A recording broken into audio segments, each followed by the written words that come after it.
نحمده ونصلي على رسوله الكريم أما بعد فأعوذ بالله من الشيطان الرجيم بسم الله الرحمن الرحيم ومن يرغب عن ملة إبراهيم إلا من سفه نفسه ولقد اصطفيناه في الدنيا وإنه في الآخرة لمن الصالحين صدق الله العظيم. سورة البقرة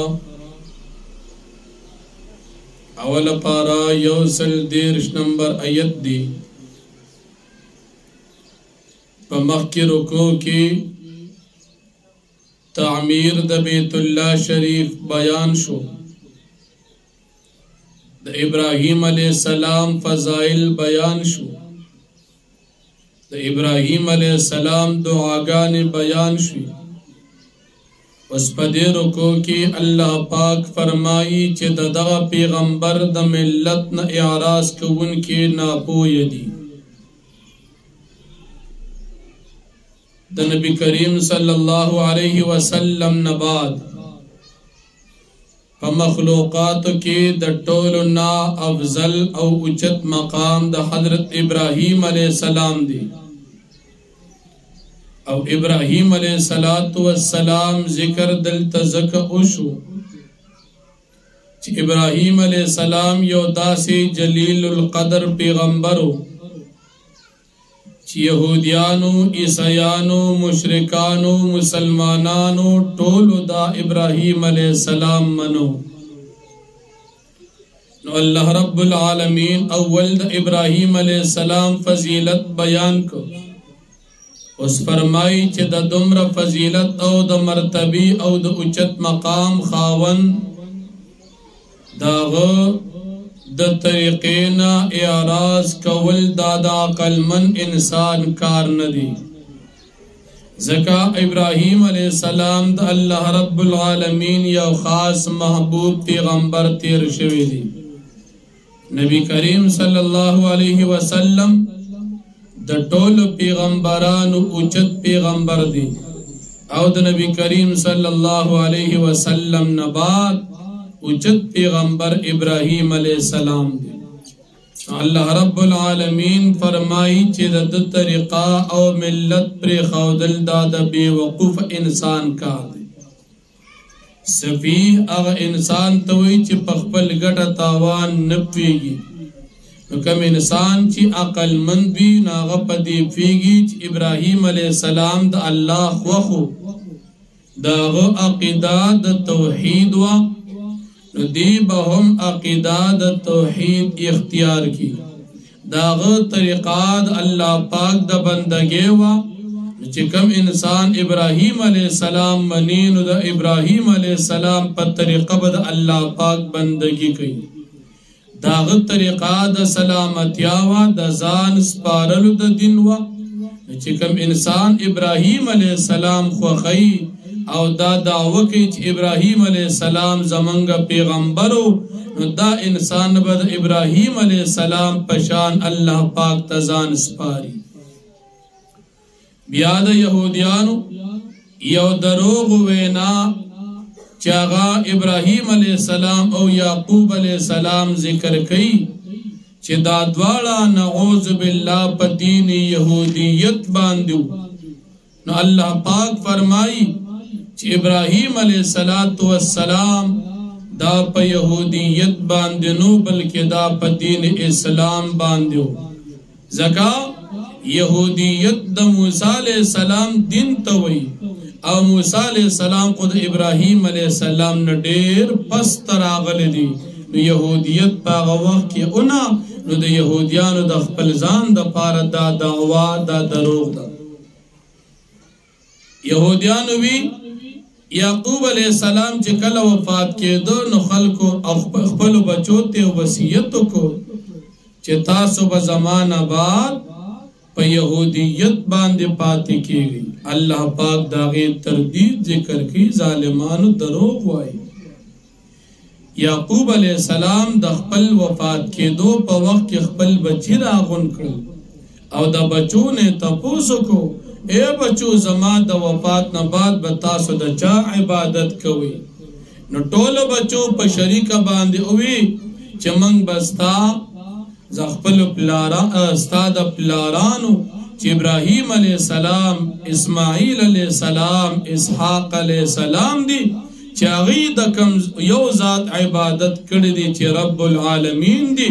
نو موږ به هم د هغه ذات عبادت کوو نو یهودیان په دې خپل دعوا کې دروغجن شو چې یعقوب علیہ السلام د یهودیت د دین دعوت خپل بچو ته ورکړی دی دا طریقه د یهودو دا دروغ ده بیا الله رب العالمین فرمای چې خالی په دعوو باندې کار نه کیږي دغه یو لوی جماعت اے یهودیانو تاسو وی یعقوب علیہ السلام زمنګ مشرو ابراهیم علیہ السلام زمنګ مشرو نو قبل فرض تاسو طریقه د هغې خپل کړي وي خو بیا تاسو ته نجات ملوشي او نور دغه جماعت د پیغمبرانو چې څومره نیک اعمال کړي دي د هغې اعمال د هغوی دپاره دي تاسو ته د هغې اعمالو کې پیدا نشته چې ایمان راونړي او که ایمان مو راوړو او د هغې په طریقه باندې مو ژوند تیر کو نو بیا به تاسو یقینا نجات واله شئ او نجات به بیا ومومئ بیا د یهودیانو او عیسیانو په مدینه منوره کې دعوت چلو او مسلمانانو صحابه کرامو ته وی چې تاسو زمونږ دین باندې راشئ زمونږ دین یهودیت عیسیان به وی زمونږ دین عیسیت قبول کړئ نو تاسو به په هدایت شئ الله پاک د هغې تردید وکړو چې یهودیت عیسیت کې هدایت نشته هدایت ابراهیم علیہ السلام په ملت کې دی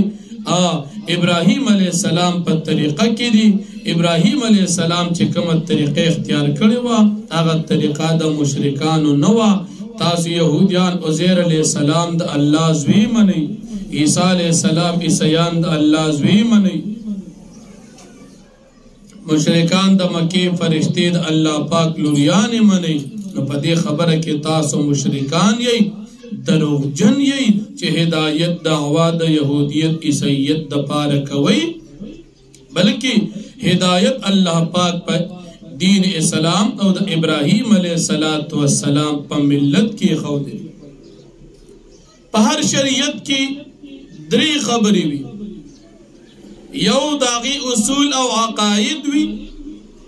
دویم کلیات او قواعد وي چې داغي نه مسائل او جزئیات روزي او دریم داغی جزئیات او فروعات وی دا هر شریعت کی وی دا ټولو پیغمبرانو اصول یو عقیده یو دا هر پیغمبر عقیده د توحید او د رسالت او د اخرت دا یو پیغمبران په عقیده کې متفق دي بیا کلیات او قواعد چې دا غي لاندې مسائل او جزئیات او فروعات روزي نو دې ته ویل شي ملت ابراهیم علیہ السلام د شریعت کلیات او قواعد او د نبی کریم صلی الله علیه وسلم د شریعت قواعد او کلیات دا تقریبا یو شانو د دې وجنا ابراهیم علیہ السلام په ملت باندې زیات مشابه مذهب او شریعت د نبی کریم صلی الله علیه وسلم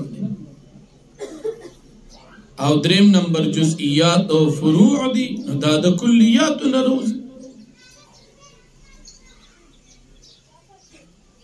د ټولو پیغمبرانو عقاید اصولی عقیدوی یو دی او بیا رستو په قواعد او کلیاتو کې جزئیاتو کې فروعات او مسائل کې اختلاف د پیغمبرانو خپل منځ کې د یو بل نه جدا جدا په طریقه تیر شوي او شریعت مشترکات د دې دریو سیزونو نوم دي اصول عقاید کلیات قواعد او دریم جزئیات فروع عقیده کې یو د دې مثال به داسې شي.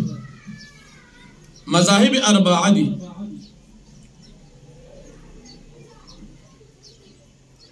امام اعظم ابو حنیفه رحمت الله علیه، امام مالک رحمه الله، امام شافعی رحمه الله، امام احمد بن حنبل رحمه الله، دا سلور مذهبونو امامان دي. د دې سلور وړ مذهبونو د امامانو عقیده یو و. عقیده کې د دې یو نوم دی اهل السنت والجماعت. البته په مسلو کې په قواعدو کې دی اختلاف شته. دغه اختلاف گنجائش لري، خو په عقیده کې اختلاف گنجائش نه لري. ځکه عقیده کې یو جانب حق یو بل جانب باطل وي. دواړه جانب په عقیده کې حق ني. چې عقیدوي اختلاف نه عقیدوي اختلاف کې یو جانب صحیح وي. او د مسلو اختلاف پیغمبرانو آدم علیہ السلام په شریعت کې یو مسله دا و چې د خور سره نکاح جایز و. د نبی علیہ السلام په شریعت کې مسله دا د خور سره نکاح جایز نه ده.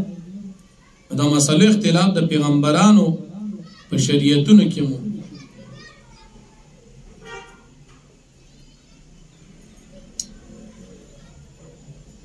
خو په عقیده کې اختلاف د پیغمبرانو نو. نو په عقیده کې سلور واړه مذهبونو امامان یو دي. دا چې موږ او تاسو وایو اهل السنت والجماعت عقیده دا ده. اهل السنت والجماعت د سلور مذهب مسلمانانو عقیده کې نوم دی. دوی په شریک دا نوم دی. څنګه چې اسلام کې یو دی دغه شان په اهل سنت والجماعت کې یو دی. خو بیا په مسلو کې د یو بل نه جدا دي. څوک د امام ابو حنیفه رحمه الله په مذهب چلیږي، څوک د امام مالک، څوک د دینو. اختلاف د مسلو صحیح دي، شریعت د هغې گنجائش پرېښی دی. او اختلاف د عقیدو صحیح نه دي، شریعت د هغې اجازت نه دی ورکړی. قرآن کریم کې چې الله پاک بار بار فرمایي واعتصموا بحبل الله جميعا ولا تفرقوا. په دې ځای کې مفسرین ذکر کوي چې دینه مراد اختلاف او فرق د عقیدې دي. یا داسې نور د اختلاف آیاتونه چې کوم راځي چې اختلاف تاسو مه کوئ، د اختلاف د عقیدې یادي، د مسلې نه یادي. او د مجتهدین اختلاف د مسلو بنا په دلایل دي. دواړه جانب دلایل لري، دواړه جانب مجتهدین دي. د دې مثال په دنیا کې د ډاکټرانو لري. یو ډاکټر د بل ډاکټر د نسخې سره اختلاف کولی شي، خو دواړه ډاکټران خپل تعلیم کړي د ډاکټرۍ، چې خبره کوي نو د خپل ډاکټرۍ مطابق کوي. نو مجتهدین کې یو مجتهد د بل سره اختلاف کوي، نو د اختلاف دا اجتهادی دي. دواړه جانبه په درجه د اجتهاد کې ډاکټرانو په شان اختلاف حق لري. او که یو سړی راپاسي په خپله باندې مجتهد ني او د مجتهدینو سره اختلاف لري، د مثال به داسې شي لکه یو سړی مریض دی او د ډاکټر نسخې سره اختلاف کوي چې دا خبره دې غلطه لیکلې ده او دا دې صحیح لیکلې ده. نو ډاکټر به وایي ته نه پوهېږي، زه پوهېږم، زه ډاکټر یم، ته نه پوهېږي. د مریض کار د ډاکټر د نسخې د اختلاف سره نشته. د مریض کار د ډاکټر د دوی د خوړلو سره. د غیر مجتهد کار د مجتهد سره اختلاف حق نشته. د غیر مجتهد کار د مجتهد تابعداري او تقلید دی. دا مثال د شریعت او دا مثال د سلور مذاهبو دا مې تاسو ته بیان کړ. بیا په مدینه منوره کې د یهودیانو به یو دعوت چلو. یهودیانو به خپل تورات چې په عبراني ژبه کې الفاظ به د عبراني ژبې وي او د هغې تشریح به بیا په عربي ژبه کې کوله. او په دې طریقې سره دوی خلکو له دعوت ورکو. الفاظ د تورات د عربی د عبرانی تورات په عبرانی جبه کې نازل شوی جبه بدل و تقریبا نن سبا عبرانی جبه سویم چې په دنیا کې وجود هم لري کتاب نازل عبرانی جبه کې او دی د مدینه منورې يهوديانو به د هغې تشریح کوله عربی ژبه کې مسلمانانو ته به دعوت ورکړو نبی کریم صلی الله علیه وسلم صحابه کرامو ته او فرمایل چې تاسو د دوی تصدیق هم مکوئ او تکذیب هم مکوئ دا ورته مه وایئ چې ستاسو دا خبرې ټیک دي او دا هم مه وایئ چې ستاسو دا خبرې غلطې دي بلکې تاسو څه وایئ قولوا آمنا بالله دیتو آیا تاسو سوائی آمنا بالله وما انزل الینا من پا اللہ ایمان دیو دا اللہ پا کتابون ایمان دی دا موئی چستاسو دا کم تشریح کوئی دا ٹک کوئی که غلطا کوئی مور تا ٹک وائی یا مور تا غلط وائی نو اللہ رب العالمین دا آیت نازل کر ځکه یهودیانو کتاب عبرانی جب تاسو پاغي نه پیږي او چې دې تشریح کې نو تاسو ته دا پته نه لګي چې دا د کتاب کې شته او کدا ځان نه کوي نو که پکې وی انکار ته کې دام جایز نه دي او که پکې نه وی معنی بیا هم جایز نه دي تاسو وایي چې الله نازل کړی کوم کتاب دې منګي منو تورات انجیل زبور کې د اهل کتاب سره دي خودي پکې تحریف کړی دي تاسو د تورات انجیل زبور د دې د لاسونو کې چې کوم وي د هغې تصدیق هم مه کوئ تکذیب هم مه کوئ ځکه دوی پکې د ځان نه لیکل کړي دي نو که تاسو وایئ چې دا ټیک تو نو هغه غلط ته به ټیک ووایئ او دې کې څه خبرې سم هم شته نو هسې نه تاسو وایئ چې دا غلط تو نو هغه سمو ته به غلط ووایئ نو لہذا تاسو وایي چې الله کوم کتاب نازل کړی دی تورات انجیل زبور موږ هغه منو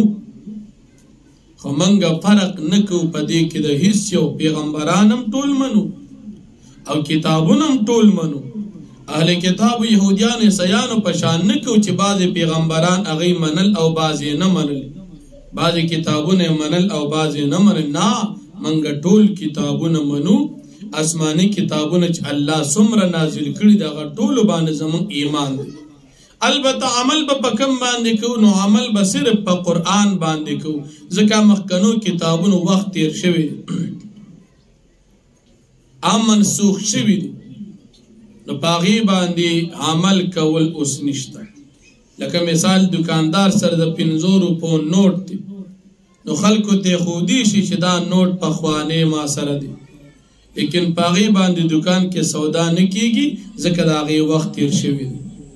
آسماني کتابونه مخکنی ټول موږ منو سل صحیفي او سلور کتابونه غټ دا ټول منو عمل پکم کو زندگی پکم چلےږي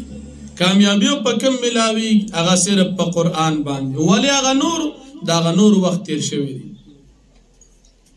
اب یا اللہ رب العالمین معیار د ایمان ذکر کی اہل کتاب یہودیان وی تاسو یہودیان شي نو بیا به کامیاب شي عیسایان وی عیسایان شي نو کامیاب بشي الله پاک فرمای نه که تاسو ایمان نوړ د صحابو په شان نو تاسو به کامیاب شي ایمان د اهل کتاب ال قبلیږي چې په شان د صحابو وي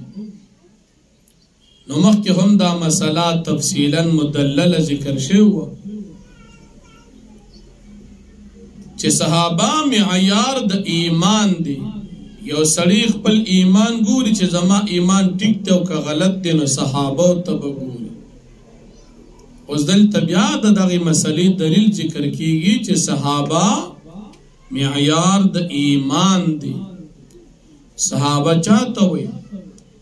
صحابی اغا بنده وی چې په نبی علیہ السلام باندې ایمان روړی وی نبی علیہ السلام لیدلی وی او په حالت د دغه ایمان سره وفات شوی وی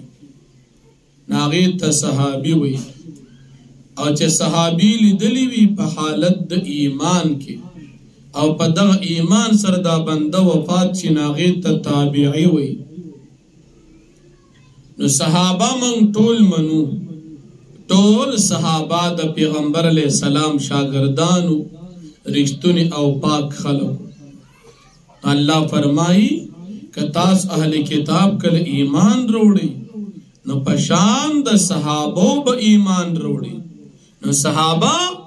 معیار د حق او معیار د ایمان دی. زمونږ استاسو په دې وطن کې دوه ډلې دي، یو ته مودودیان وي، هغې صحابه معیار د ایمان نه تسلیموي،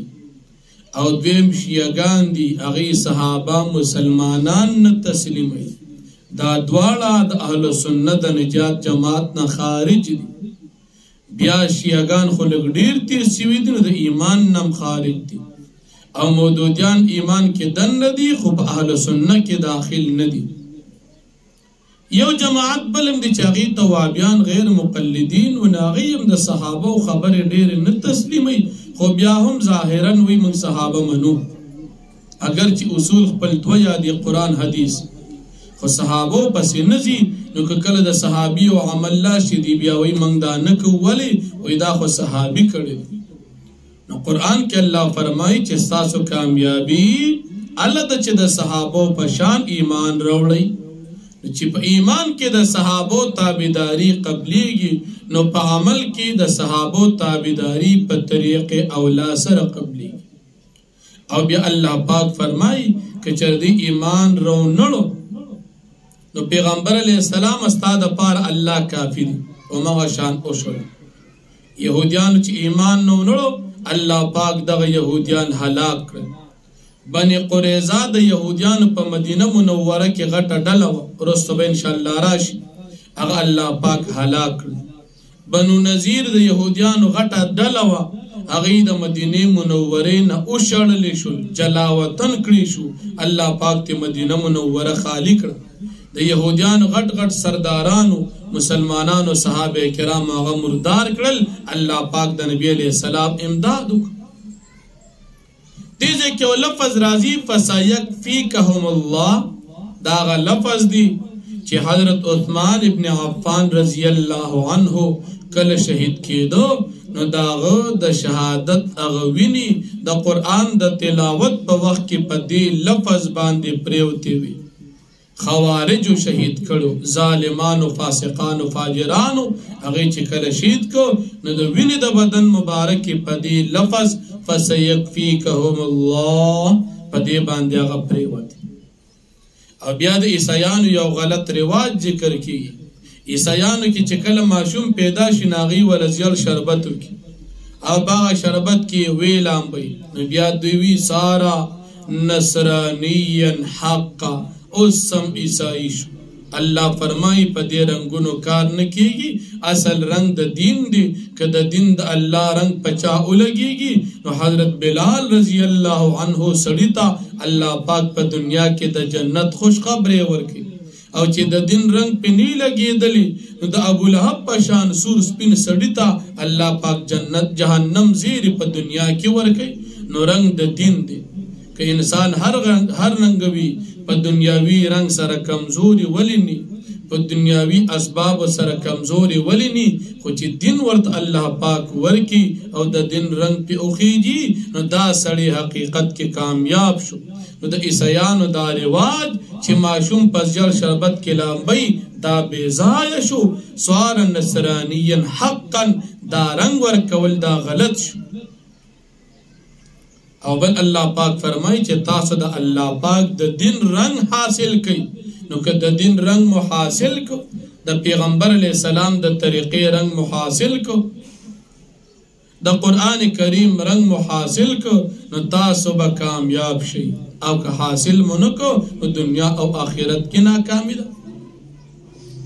بیا یو پیرا د صحابه کرامو سره يهوديانو کافرانو دی بحث شروع کو. دی يهوديان عیسایانو وی چې موږ د الله رب العالمین په دین کې تاسو نه وړاندې یو، ولی وی زمونږ کتاب مخکې نازل شوی دی، تورات انجیل، زمون پیغمبر مخکې راغلی دی موسی علیہ السلام عیسی علیہ السلام لہذا زمون دین غوره دی پیغمبر علیہ السلام نبی علیہ السلام یادو که چرې دا رښتونی پیغمبرو نو دا به زمون په جماعت کې راغلو دا به بنی اسرائیلو کې راغلو الله پاک آیت نازل کو چې دا خلق ولی جګړه کوي دا الله پاک مبارکي او حالدار چې الله پاک زمونږ هم رب دی او ستاسو هم رب دی ته ووایه په دې باندې تاسو مونږ سره ولې جګړې کوئ دا الله پاک خوښه ده په بني اسرائیلو کې پیغمبران را لېږلي دي خوښه ده الله ده د اسماعیل علیہ السلام په خاندان کې الله پاک نبی علیہ السلام را اولېږو دا د الله خوښه ده نو په دې تاسو مونږ سره ولې جګړې کوئ بیا د یهودیان عیسیانو به ابراهیم علیہ السلام اسماعیل علیہ السلام اسحاق علیہ السلام یعقوب علیہ السلام وی دا په دا یهودیان عیسیان الله پاک فرمایي چې دا ډېر لوی ظالمان ولې تاسو د دې خبرې څه گواهی څه دلیل شته چې دا عیسیانو یا یهودیانو دونه درو یهودیان خو د موسی علیہ السلام امتیانو ته وي نو ابراهیم علیہ السلام په وخت کې خو لا پیدا نو اسماعیل علیہ السلام په وخت کې خو موسی علیہ السلام لا پیدا نو اسحاق علیہ السلام په وخت کې خو لا پیدا نو یعقوب علیہ السلام په وخت کې خو لا پیدا نو دومره غټ دروغ تاسو وایي او بیا الله پاک فرمایي چې هر چاته د خپل عمل او د خپل ایمان مطابق هغه ته بدله ملاویږي که ایمان یو بدله به هغه ته ښه ملو شي او که ایمان او عمل صالح نو بدله به ته سزا ملو شي په دې آیت کریمه کې تکرار راغی یو پیر مخکې رالل تلک امة قد خلت دوباره بیا رالل تلک امة قد خلت دوباره ولې راغی نو مخکې دی لکم ما کسبتم کې خطاب یهودیانو ته نو یهودیانو ته چې ستاسو خپل عمل ستاسو د پیغمبرانو د هغوی دی او په دې کې لکم ما کسبتم کې خطاب د نبی علیہ السلام امت ته دی چې پیغمبرانو اعمال د هغوی دپاره دي تاسو خپل ځان نیکان جوړ کړئ البته تاسو هغوی پسې ځئ او کامیابي به حاصله کړئ او که نه تاسو وایئ چې موږ د هغوی امتیانو ایمان به نه وروړو عمل به نه کوو نو په دې دعوه باندې ستاسو کار نه کېږي په دې آیت کریمه سره رد دی په هغه خلکو باندې چې هغه خپله باندې ایمان نه وروړي یا نیک اعمال نه اختیاري او بیا د کامیابی جنډې موچتي او سوی وی منګه سیدان یو او منګه میاګان یو او منګه صاحبزادګان یو او منګه د پیغمبر علیہ السلام په خاندان کې او منګ فلانی خاندان کې او منګ د فلانی عالم په خاندان کې نو خالی په دعوو باندې که څوک اطمینان کوي الله پاک رد کوي په هغې باندې چې هغې څه کارنامې د نیکۍ کړي دي هغې ته ثوابونه میلاویږي ستاسو ته په هغې باندې څه فایده نه میلاویږي خپله د ځان نه څه جوړ کړي لکه بعض اوقاتو کې دا سیدان یو موږ سیدان یو نیک کارونه به نه کوي او بیا وایي زه سید یم نو چې سید ایمان نه وړه نیک اعمال اختیار کړي او دې سوی خاندان مې اوچت نو چې خاندان دې اوچت شو نو په دې خو تا ته جنت نه میلاوي جنت په ایمان او په نیک اعمالو باندې میلاویږي نو رد کې الله پاک په دغه خلکو باندې نو فرمایي ومن يرغب عن ملة ابراهيم او یاراز نه کوي د ملت د ابراهیم علیه السلام نه الا من سفح نفسه مگر هغه څوک چې کمقل کې خپل ځان ولقد اصطفیناه فی الدنیا او په تحقیق سره موږ غوره کړی ابراهیم علیه السلام په دنیا کې په نبوت سره په جوړولو د بیت الله سره وانه فی الاخرة لمن الصالحین او یقینا دی بوی په آخرت کې د نیکانو پیغمبرانو په جماعت کې اذ قال له ربه اسلم یاد کا وخت چې د تو فرمایل رب د چې تابعدار شو قال اسلمت لرب العالمین دوی ما ځان تابع کړی د خپل رب العالمین ووصى بها ابراهيم بنيه او حکم کړو په دې ملت باندې ابراهيم عليه السلام خپل بچو ته ويعقوب عليه السلام حکم کړو یا بني بچو ان الله اصطفى لكم الدين بشک الله پاک تاسو لپاره ورکړی دی دین فلا تموتن الا وانتم مسلمون پس تاسو مو وفات کیږي مگر په داسې حال کې چې تاسو مسلمانان یې یعنی په دین اسلام باندې استقامت اختیار کی تر دې چې تاسو مرګم په دغه دین باندې راشي ام کنتم شهداء تاسو حاضر اذ حضر یعقوب الموت کله چراغ یعقوب علیہ السلام باندې مرګ اذ قال لبني کله چې دو فرمایل خپل بچو ته ما تعبدون من بعدي تاسو بد چا عبادت کې پس زما د وفات نا قال او دی بچو په اتفاق باندې نعبد الہک من با عبادت کو صرف ستاد یو خدای و الہ ابائک او دا خدای چې ابائک چې ستاد پلارانو خدای دی ابراهیم علیہ السلام خدای دی رب العالمین و اسماعیل او دی اسماعیل علیہ السلام خدای دی و اسحاق او دی اسحاق علیہ السلام خدای دی اسحاق علیہ السلام دی یعقوب علیہ السلام پلار دی ابراہیم علیہ السلام نیکه دی اسماعیل علیہ السلام یہ تر دی او ترتم په شریعت کی د پلار اطلاق پی کی دی شي د دی وجنا نبی علیہ الصلوۃ والسلام د تر فضیلت تم ذکر کئ چې دا استاد د پلار په شان دی لہذا پدیجه کی ابراہیم علیہ السلام په پلارانو کې ترم شمار شو الہ واحدن چې یو خدای دی ونحن له مسلمون ومقاز دا یو اللہ با اسلام تابداری کو عبادت بے کو تلک امتن دا یو جماعتو قد خلط پتاقی سر تیرشی دنیکانو پیغمبرانو جماعتو لها ما کسبت دی امت جماعت دا پارا باغا سوابون چدوی کم نیکے کڑی دی ولکم ما کسبتم یہودیان استاز دا پارا باغا بدیوی ساسو کم کارو نکڑی دی ولا تسألون عما کانو یعملون او تپوس بستاستنو نکی کی دا کارنو پبارکی جی دوی کم کری دی وقالو وی دا یہودیان عیسیان کونو تاسو شیہودن و نسوارات یہودیان عیسیان تعددو پا ہدایت باندی بشی قلتو فرمائے پیغمبر علیہ السلام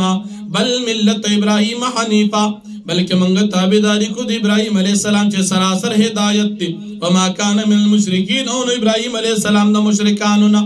قولو تاسو فرمی پیغا اے مومنانو ای اوائی تاسو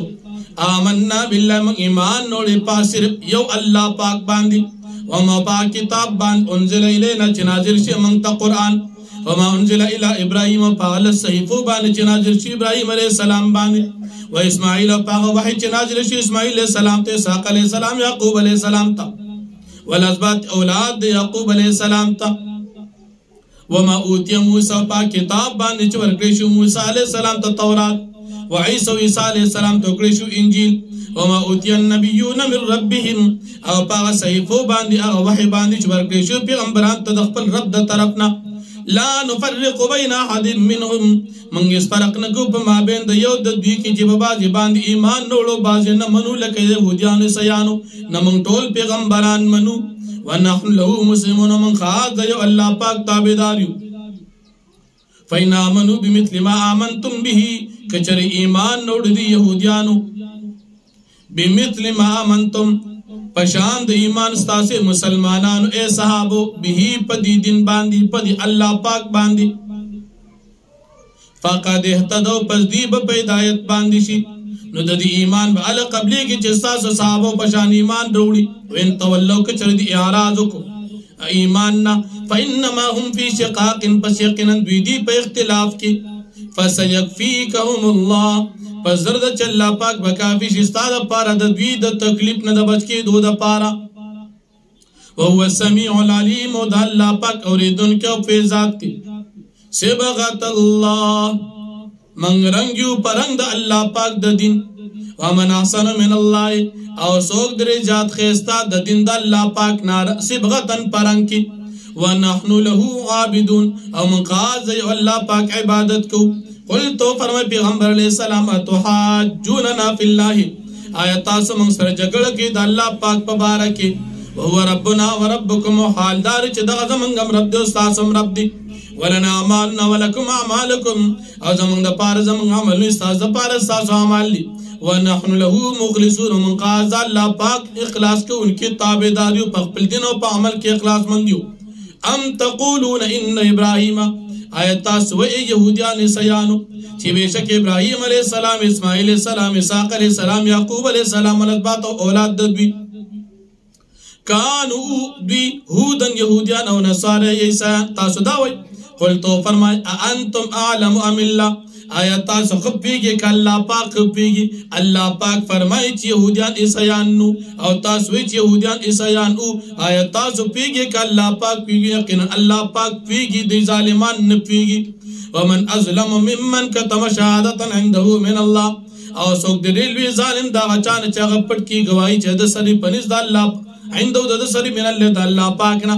یعنی د الله جل شانه د طرف نه د نبی کریم صلی الله علیه وسلم صفات چې کوم په تورات کې موجودو یا د نبی علیه السلام د دین اسلام قانیت چې کوم په تورات کې موجودو هغه دوی پټې نو د داسې لوی ظالم څوک شته هیڅوک نشته وما الله بغافل عما تعملون او ند الله پاک نه خبر استاسو د عملونو تلک امه دا یو جماعتو د نیکانو پیغمبرانو قد خلت په تحقیق سره تیر شوی دي لها ما کسبت د دې جماعت د پاره باغ ثوابونه چې دوی کوم عمل کړی ولکم ما کسبتم او ساز د پاره باغ بدلی وی اگر جزاء او بدله وی چې تاسو کم کوي ولا تسالون عما كانوا يعملون او تاسو بس تاسو نشي کولای دا قانون په باره کې چې دی کم کړی دي یعنی دی پیغمبرانو کوم نیک اعمال کړی دي هغه بدله دوی ته ملاويږي او تاسو کوم اعمال کړي دا هغه بدله تاسو ته ملاويږي